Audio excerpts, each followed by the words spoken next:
साल 2025 की जनवरी की कड़ाकेदार ठंड। राजपुर शहर धुंध से ढका हुआ था। आधा शहर सो चुका था और आधा हीटर और कंबल में खुद को बचा रहा था। पर उस रात अमन शहर से 80 किलोमीटर दूर जॉब इंटरव्यू देकर लौट रहा था। इंटरव्यू तो अच्छा हुआ था, पर उसकी आखिरी बस छूट चुकी थी। टैक्सी और ऑटो भी धुंध की वजह से मिल नहीं रहे थे। उसने फोन निकाला। बैटरी सिर्फ 8%। उसे याद आया, राजपुर जंक्शन की आखिरी मिडनाइट ट्रेन 12:10 पर आती है। एक पुरानी बंद घोषित ट्रेन जो अब सिर्फ स्पेशल सर्विस के नाम पर चलती थी। लोग कहते थे वो ट्रेन सिर्फ जरूरतमंदों को दिखती है, सबको नहीं। अमन इसे मजाक समझता था, लेकिन उस रात वो ट्रेन वाकई दिखाई दी।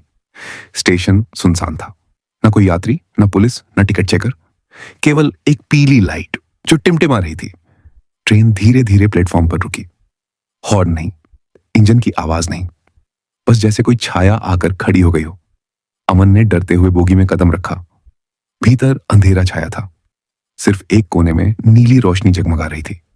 वहां एक बूढ़ा आदमी बैठा था। सफेद बाल, काली कोट, एक पुरानी लकड़ी की छड़ी। वो बिल्कुल स्थिर बैठा था, जैसे पुतला हो। अमन के बैठने की देर थी कि ट्रेन बिना आवाज के चल पड़ी। कुछ मिनट चुप्पी रही। फिर वो बूढ़ा धीरे से बोला, क्यों आ रहे हो रात के इस पहर? अमन ने बताया कि नौकरी चाहिए थी, घर जाना था और दूसरी कोई सवारी नहीं मिली। बूढ़ा बहुत देर तक चुप रहा।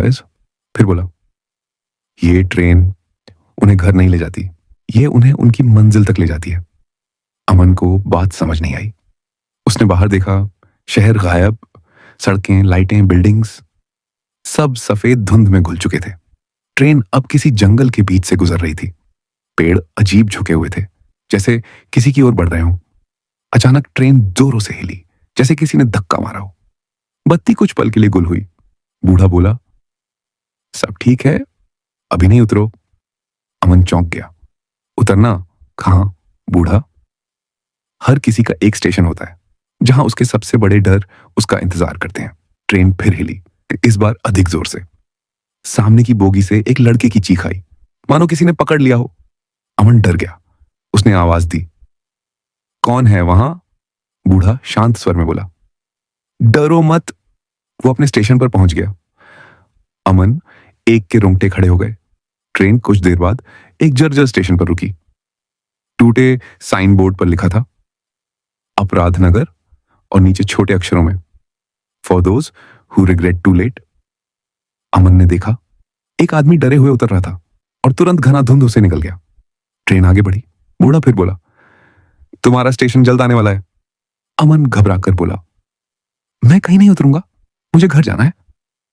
बूढ़े ने उसे ध्यान से देखा। क्या तुम सच कहते हो, या तुम भी कुछ पीछे छोड़ आए हो? अमन की आंखों में आंसू आ गए। उसने कबूला, हाँ, मैंने अपने पिता को कभी माफ नहीं किया। वो अब इस दुनिया में नहीं है। मैं पछता रहा हूं। बूढ़ा मुस्कुराया, तो तुम्हारी मंजिल घर नहीं, माफी है।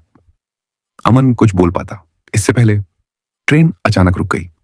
दरवाजे अपने आप खुले। बाहर एक पुराना सुनसान स्टेशन। खामोशी, हवा, टूटा हुआ पंखा, सब स्थिर। और प्लेटफॉर्म के बीचों बीच अमन के पिता खड़े थे। वही कपड़े, वही घड़ी, पर चेहरा उदास।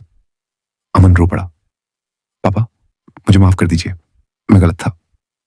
पिता की आंखों में आंसू थे। उन्होंने अमन के सिर पर हाथ रखा। बेटा, देर से सही, लेकिन आज तुम सच्चे बने हो। अमन की आंखें नम हो गईं। थोड़ी देर बाद उसके पिता धुंध की तरह गायब हो गए। ट्रेन का दरवाजा बंद हुआ और वो तेजी से पीछे हटने लगी, जैसे समय पीछे जा रहा हो। अमन बेहोश हो गया। सुबह उसने खुद को घर के पास वाले स्टेशन पर पाया। लोग कह रहे थे रात में अकेला बेहोश पड़ा मिला। लेकिन जब उसने मोबाइल चेक किया, गैलरी में एक फोटो थी, उसी ट्रेन की, उसी बूढ़े आदमी की, और उसके बगल में चुपचाप बैठा हुआ वो खुद। और फोटो के नीचे लिखा था, नेक्स्ट स्टॉप अननोन।